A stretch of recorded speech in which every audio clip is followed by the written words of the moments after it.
Hello, welcome to the Hoop Collective podcast. We talk about the NBA. It's late in the evening on Thursday, June 30th. It's soon to be July 1st. Flip over the league year. Is it July 1st, 2025 at this point? This day felt like it was like 5 days, 5 years, I mean. It's almost 11 o'clock, but it feels like 4 a.m. to me. I'm not going to lie. Which would not be good because that's what I'm getting up tomorrow. That's Tim Bontemps, who's with me in New York. We were in the ESPN studios all day. Joining us from Dallas, Texas, is Bam McMahon. Saw a lot of Bam McMahon on the TVs there at Seaport Studios. I kept walking by, saw Bam McMahon doing TV. It was good to see. Can you shut up before I get a Howdy Partners out? I'm trying to stay awake, buddy. Let me make my proper introduction. Howdy Partners. I was trying to give you credit. I'm trying to stay awake. Well, whatever you're sipping on ain't going to help. Just some iced tea, man. All right. So we had a lot of signings, but that's not the story, obviously. Thought this was possible. Wasn't sure that Kevin Durant was going to go through with it. I think a lot of people felt that way.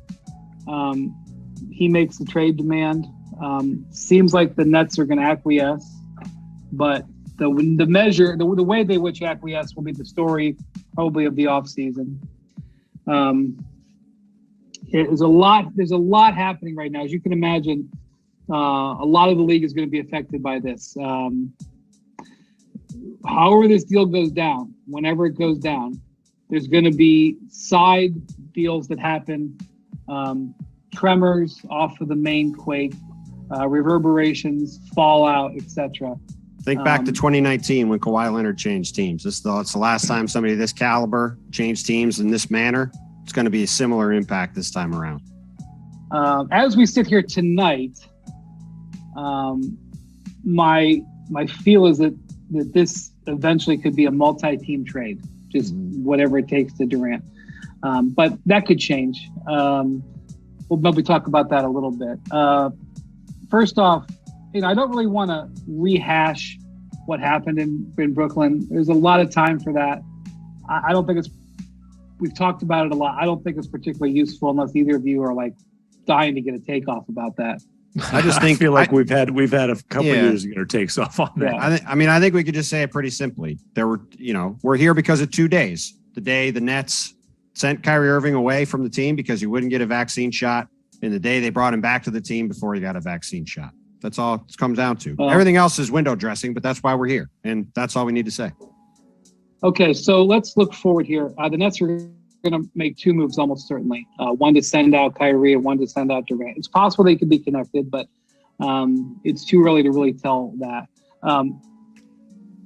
Phoenix is, I got to say something about the sports books. There's some people in the sports books who are getting good information, or at least the bettors are getting good information, because last week we saw the betting change with Paolo Banchero 24 hours before he got drafted number 1. Early this week, Phoenix moved towards the front of the odds to win the title or win the West. And it was about the time when I was hearing that Durant was going to ask for a trade, and I was hearing that Phoenix was where he wanted to go. And I was like, hot damn, these guys are on it again.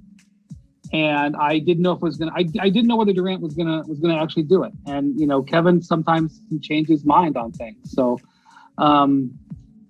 Phoenix is the place where he wants to go. I feel reasonably confident of that. I think Miami is second. What I'm not confident over, Bontemps, is that Phoenix is going to be able to give Brooklyn what they want.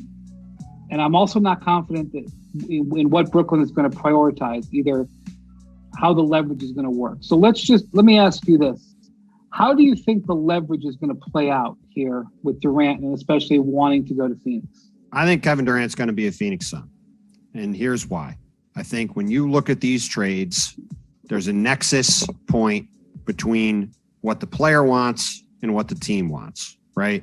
Now, obviously, the Nets are putting up a front. They're going to do whatever they want in this trade and get whatever they want, because as you love to say all the time in all sorts of situations, this is a negotiation, right? It's a negotiation on a lot of fronts. It's been one of the most complicated and consequential negotiations in the history of the NBA. But when you look at this situation right here, Kevin Durant would like to play for the Suns. We all can agree on that. The Phoenix Suns also have a lot of stuff the Brooklyn Nets would want. They're not going to get Devin Booker in this trade, and we'll get to that why in a minute. But they've got Mikal Bridges, they've got DeAndre Ayton they could put in a sign and trade, they got Cam Johnson, 3 young, good, controllable players. Mikal Bridges in particular on one of the best contracts in the league. On top of that, the Phoenix Suns have every control of every single draft pick they have for the next 7 years. As we know, and as you've written about a bunch of times, Brian, that is the currency of making these kinds of trades. So you look around at these other teams that places where Kevin Durant might want to go. Miami doesn't have many picks outside of Bam. Their package is pretty suspect in terms of getting a guy like KD. The Lakers, they don't have the package to get Real KD. quick, they can't trade KD for Bam anyway, right now. Unless Ben Simmons is off the They have roster. to move Ben. They can't have Ben Simmons and Bam on the team. They can't have Ben Simmons and Do you want to explain that real quick? Why? yeah. So you can't have 2 designated players. To make it long story short, you can't have 2 designated players on your team that you acquired. You want to by a trade. explain what a designated player is? Guys on 5-year max contracts off their rookie deals. You can't have 2 of them. You can have 1 guy on your team that you drafted and 1 guy on your team that you traded. And the Nets obviously would have 2 that they traded for. So, but even still, you look around these other teams, the Lakers, all the other, the Warriors aren't trading for them. The Bulls don't have much to trade. They're not trading to the Knicks. So you kind of check off the normal, like big Well, market. the Lakers could trade Anthony Davis for him. They could trade Anthony Davis for him, but to me, if I'm the Nets, I would rather have a package of a bunch of picks and young, controllable All right, players. well, just than acknowledge Anthony that they Davis. could Sure, trade. they could trade Anthony Davis or Kevin Durant. Sure, they could do that. I don't think that is a trade that they're going to do. So Fair. to me, 2027, 2029, I think they could get something going if they were determined to, I think. Perhaps. I think the Suns fit that nexus. And the other thing to go back to real quick, let's go back to 2004, the similarly consequential trade. Shaquille O'Neal gets traded from the Lakers to the Heat. The Lakers go to the Heat then and said, hey, we want Dwayne Wade. He'd say, we're not trading Dwayne Wade under any circumstances. Coming off his rookie year, they see he's going to be a superstar. They don't want to move him. The Lakers come back to the Heat a couple days later, say, all right, we would like to do this for Lamar Odom. Kobe'd like to play with Lamar. We'd like to have Lamar on our team. The Heat had spent years trying to get Lamar Odom on their team. They just had a great run, second round of the playoffs. Dwayne was a rookie, looked like they were a team ascending in the Eastern Conference. But the Heat knew Hadn't they just signed Lamar Odom to a contract? Yes, Hadn't they just signed? I think he was on the team the year before, I believe, when Dwayne was a rookie and they went to the second round under Stan Van Gundy. But they looked at it and said, we have to give up something to get Shaq. Lamar Odom's going to be the centerpiece of the trade. It ended up being Lamar Odom, Caron Butler, and a first-round pick. Brian Grant was saying there was a couple other things involved, but essentially draft compensation, 2 really good young players. That, I think, is the basic package you're talking about here. Really good young players, which the Suns have, and a ton of draft picks, which the Suns have. So to me, that's why with Kevin wanting to go there and the Suns having at least the kinds of things you need to get these trades done, I think that's why this is going to end up happening one way or the other. But you've got the Nets saying, hey, we let you guys run this franchise for 2 years, and now we find ourselves in this situation. You've got 4 years left on your contract. Why does Kevin Durant get to determine which teams they're negotiating with? And it's a lot of huffing, it's a lot of puffing. We've been down this road before. It's always been with guys, though, who had 1 year left on their contract or 2 years left on their contract, 4 years left. Why, if you're the Nets, what's stopping you from, for example, calling the Pelicans and saying, hey, let's start with Brandon Ingram and a whole ton of picks. You got Lakers pick and swaps. You got Bucks picks and swaps. You got all your own picks moving forward. Throw in some filler to make the money work. Maybe some of the promising young players, whatever. What's to stop the Nets from doing something like that and saying, hey, you want to go to Phoenix, but we think we can get a better deal. And I'm using New Orleans as an example of a team where, you know what? What's the best chance that Pelicans have of putting together a contender? Taking a huge swing like this. Why, when you're making these trades, why do you get all these It's a Kawhi picks? Leonard type trade, except for you get the player for 4 years, not 1. Exactly. So, and if you're Sean Marks, I'm sorry, you owe Kevin Durant and Kyrie Irving absolutely nothing. You don't owe them. they're owed what's left on their contract. But as far as them dictating the business of the Brooklyn front office, what's in it for the Nets? And the Nets are in this position where, typically you're forced to trade a superstar of this caliber. Okay, let's strip it down and go into rebuild mode. Well, damn, can't do that because all of your draft capital for the foreseeable future is owned by the Houston Rockets, who suddenly come out of the James Harden trade smelling like roses. Okay, Well, so go ahead, let Brian. me so here's a basic tenet about trading star players, and it doesn't apply to every star player trade, but to go along with what Bontemps said earlier. If you're going to trade for Kevin Durant, you're going to trade for him because you think you can win a championship. Mm-hmm. Probably in the very short-term future. Ideally, you'd like to be contending it right then. Because, by the way, Kevin Durant, while he is signed for 4 years, is 34 and has had a bunch of injury issues the past. That's right. The big difference between Not Kawhi minimizing and the Durant, talent of Kevin Durant, but Right. those are factors here. the difference between Kawhi and Durant is that Kawhi was vastly younger, although coming off an injury. And the other difference, too, is that the Toronto Raptors ultimately didn't pay a very heavy price for Kawhi Leonard. That's fine because that was a 1-year deal, not 4.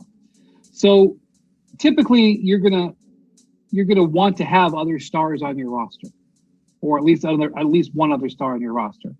And if you have to trade that star to get the other star player, you've defeated the purpose. You talked about the Shaquille O'Neal situation. If they had traded Shaq for Dwayne Wade, they maybe moved the ball down the field a lot, but not what they're looking for. And this is typically what happens in star player trades. You rarely get the prime package if the prime package is a player. Right. If the prime package is a pick, sometimes you will get that. Or if it's a nice piece, but it's not the team's best player, you can get that. And this is why Bill Simmons has talked about this. Bill Simmons he coined a phrase. He would say, in the NBA, 4 quarters doesn't make a dollar. And this is what happens a lot of times with star trades. You take a star, the dollar, trade him for 4 quarters, but it's not the same. It's not the same. So historically, the Nets have an uphill battle here, trading a star, because the team that acquires them, like, in the case of the Suns, first off, before the night is over, Devin Booker is going to sign, or at least commit to, a brand new supermax contract for $213 million. He will not be able to be traded, and Right. They wouldn't trade him, because if they trade Devin Booker for Kevin Durant, they're not really closer to a title. Maybe Durant's a little bit better than him at the top of his game, but they're not closer. It's not a trade that is productive. And, you can go throughout the league and you're not going to find that. So even more than the fact, because I see people saying, well, Durant just won't go. He won't report. He'll just say, I refuse to go. Okay. No, he'll have to go, but the team may be soured on because McMahon, you do bring up an interesting point in New Orleans. Now, maybe I haven't thought about this enough. We're still processing it. It's just really been a few hours. We have to talk to all of our sources. I've talked to some, but I haven't done a full vet. I do think New Orleans is an interesting situation because they could trade something that I would ask for Brandon Ingram. Right. I think Bontemps on TV or something we were doing today, you said you asked for Zion. Is that right, Bontemps? Not me. Oh, I'm it was with somebody you. else who said that. I would ask for Ingram. I think Ingram is actually a decent facsimile of Kevin Durant. He's not as good, but they're similar type. He's not as good, but you are trading for him. He hadn't even hit his prime yet. It's certainly a lot easier to make the money work there. I throw in Larry Nance, and then it's just you are trying to get a historic haul of picks. And again, they have the 2024 Lakers. They've got 2 future Bucks. Still a Lakers swap. I think a couple Bucks swaps and all of their own picks. They Right. could put together a massive package of Right. picks. So